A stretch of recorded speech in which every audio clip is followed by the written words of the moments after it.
أعوذ بالله من الشيطان الرجيم بسم الله الرحمن الرحيم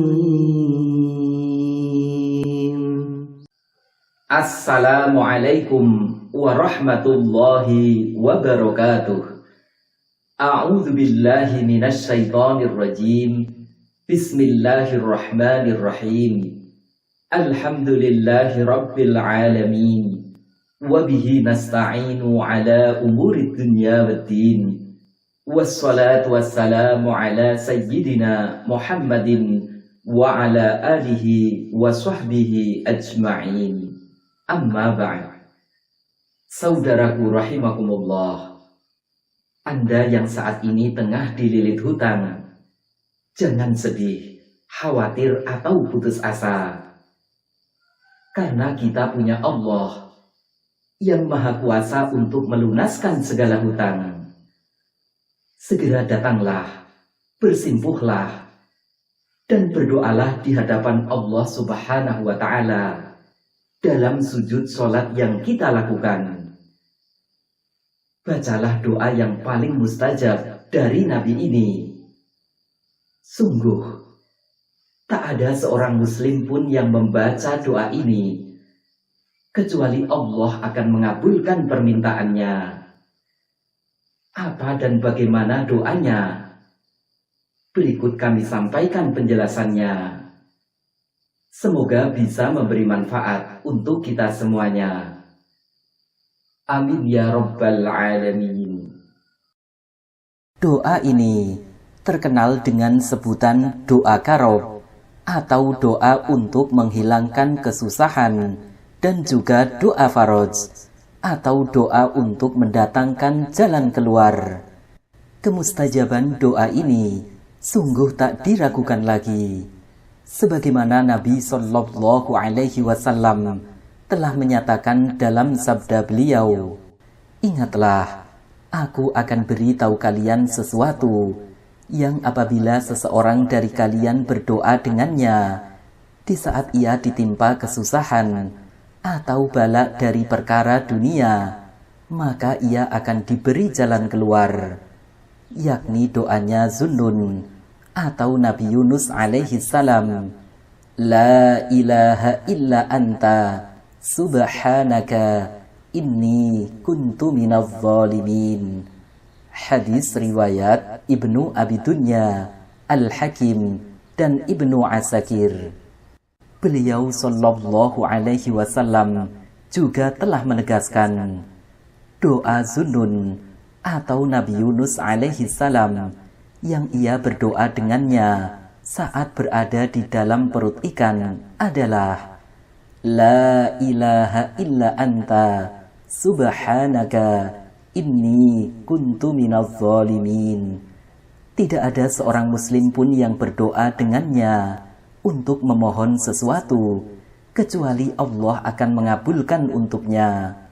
Hadis riwayat Imam Ahmad, Tirmidzi, Nasa'i, Al-Hakim, Baihaqi, dan lainnya. Dan lebih jelas lagi, beliau Shallallahu Alaihi Wasallam bersabda, "Sungguh mengagumkan doa saudaraku Yunus. Awalnya adalah tahlil, pertengahannya adalah tasbih, dan akhirnya adalah pengakuan dosa. Tak ada seseorang pun yang ditimpa kesusahan, kesedihan, keprihatinan, dan orang yang punya hutang, ia membacanya 3 kali dalam sehari, kecuali akan dikabulkan untuknya." Hadis riwayat Dailami. Sayyid Abdullah bin Alwi Al-Haddad dalam Risalatul Mu'awanah, beliau menerangkan bahwa doa tersebut merupakan nama-nama Allah yang agung, yang mana siapa saja yang sering membacanya, maka akan menghilangkan kesusahan dan kepedihan, serta menggantikannya dengan kebahagiaan yang ia inginkan. Sayyid Muhammad Al-Maliki Al-Hasani dalam Abwabul Faraj, beliau mengungkapkan bahwa para ulama dan wali kerap membaca ayat ini. Ada yang membacanya 40 kali setelah sholat subuh tanpa terputus sama sekali, dan ada yang membacanya tiap hari 1000 kali untuk tujuan akhirat dan duniawi tertentu. Maka membaca doa ini saja sebenarnya sudah cukup kuat untuk menjadikan doa permintaan kita dikabulkan Allah, termasuk untuk melunaskan semua hutang. Namun agar doanya lebih mustajab lagi, baiknya menambahkan dengan doa khusus pelunas hutang, seperti yang diajarkan Nabi Shallallahu Alaihi Wasallam. Dari Ali bin Abi Thalib radhiyallahu an, bahwa seorang budak mukatab pernah datang kepadanya lalu berkata, "Aku tidak sanggup melunasi perjanjian kemerdekaanku, maka bantulah aku." Ali berkata, "Maukah kamu aku ajari beberapa kalimat yang telah diajarkan Rasulullah Shallallahu Alaihi Wasallam kepadaku, yang seandainya kamu punya hutang sebesar gunung, maka pasti Allah akan melunasinya. Ucapkanlah, Allahumma kfini bihalalika an haramik, waghnini bifadlika amman siwak." Hadis riwayat Tirmidzi dan Ahmad. Kapan bacanya? Agar doanya lebih cepat terkabul, bacalah ia ketika sujud di dalam sholat.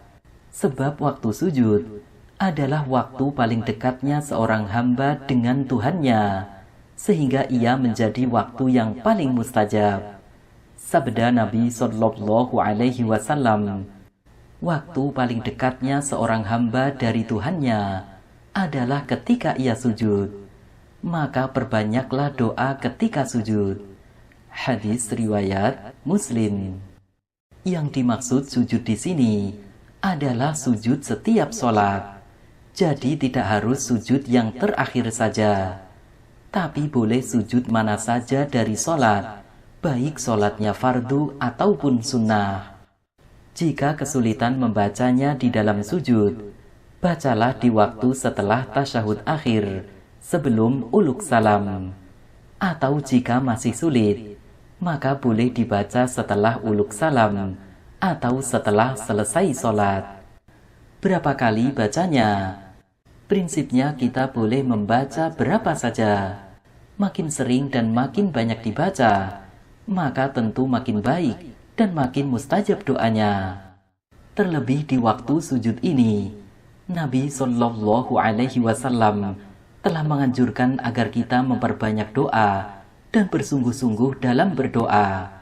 Beliau Shallallahu Alaihi Wasallam bersabda, "Adapun ketika sujud, bersungguh-sungguhlah dalam berdoa, maka besar harapan akan dikabulkan doamu." Hadis riwayat Muslim dan lainnya. Paling tidak kita membaca doa ini sebanyak 3 kali, mengikuti petunjuk sunnah Nabi, sebagaimana yang diriwayatkan dari Amr bin Maimun, dari Abdillah radhiyallahu anhuma, bahwasanya Nabi Shallallahu Alaihi Wasallam berdoa mengulang-ulang sebanyak 3 kali, dan beliau beristighfar dengan mengulang-ulang sebanyak 3 kali. Hadis riwayat Baihaqi, Ahmad, Abu Dawud, Nasai, dan lainnya. Bagaimana caranya? Pertama, bacalah tasbih sujud terlebih dahulu, sebanyak 3 kali. Sebab tasbih adalah bacaan yang paling utama ketika sujud. Sebagaimana Nabi Shallallahu Alaihi Wasallam memerintahkan. Kemudian jika salah seorang dari kalian sujud, maka ucapkanlah, Subhana Rabbiyal A'la 3 kali, dan itu adalah batas minimalnya. Hadis riwayat Abu Dawud. Berikut adalah contoh bacaan tasbih singkat ketika sujud. Subhana Rabbiyal A'la wa bihamdih. Maha suci Tuhanku yang maha tinggi, dan segala puji baginya. Kedua, bacalah tahmid dan sholawat Nabi. Karena di setiap kali berdoa, kita disunnahkan untuk mengawalinya dengan memuji Allah dan membaca sholawat Nabi. Beliau Shallallahu Alaihi Wasallam telah mengajarkan, apabila salah seorang dari kalian berdoa, maka hendaklah ia memulainya dengan mengagungkan Allah dan memujinya. Lalu bacalah sholawat Nabi, kemudian berdoalah dengan doa apa saja yang ia sukai. Hadis riwayat Abu Dawud, Tirmidzi, Tabrani, Ibnu Hibban, dan lainnya. Untuk bacaan tahmid dan sholawat Nabi, kita boleh memilih bacaan yang panjang atau yang pendek. Boleh membacanya 1 kali, 2 kali, atau sampai 3 kali. Berikut ini adalah contoh bacaan tahmid dan sholawat Nabi yang pendek. Alhamdulillahi Rabbil Alamin. Segala puji bagi Allah, Tuhan semesta alam. Allahumma salli ala Sayyidina Muhammad. Ya Allah, berikanlah rahmat kepada junjungan kami Muhammad. Ketiga, bacalah doa Asma A'zam ini sebanyak 3 kali dengan kerendahan diri dan kehadiran hati. La ilaha illa anta subhanaka inni kuntu minadh dhalimin. Tiada Tuhan selain Engkau, Maha suci Engkau, sungguh aku termasuk orang-orang yang zalim. Keempat, bacalah doa khusus untuk melunasi hutang, seperti yang telah diajarkan Nabi, sebanyak 3 kali. Allahumma kfini bihalalika an haramik, waghnini bifadlika amman siwak. Ya Allah, cukupkanlah aku dengan rizkimu yang halal, hingga aku terhindar dari yang Engkau haramkan. Dan kayakanlah aku dengan karuniamu, hingga aku tidak meminta kepada selain Engkau. Keterangan: semua bacaan dalam sholat harus dibaca dengan bahasa Arab. Jadi tidak boleh mengucapkan doa dengan bahasa selain Arab. Jikapun kita ingin berdoa dengan bahasa selain Arab, maka cukup dibaca di dalam hati. Selengkapnya, berikut ini kami sebutkan lafal bacaan doanya, dimulai dari tasbih sujud, tahmid, sholawat Nabi, Asma A'zam, dan doa khusus pelunas hutang. Subhana rabbiyal a'la wa bihamdih. Subhana rabbiyal a'la wa bihamdih. Subhana rabbiyal a'la wa bihamdih. Alhamdulillahi rabbil alamin. Allahumma salli ala Sayyidina Muhammad. La ilaha illa anta subhanaka inni kuntu minadh dhalimin. La ilaha illa anta subhanaka inni kuntu minadh dhalimin. La ilaha illa anta subhanaka inni kuntu minadh dhalimin. Allahumma kfini bihalalika an haramik, waghnini bifadlika amman siwak. Allahumma kfini bihalalika an haramik, waghnini bifadlika amman siwak.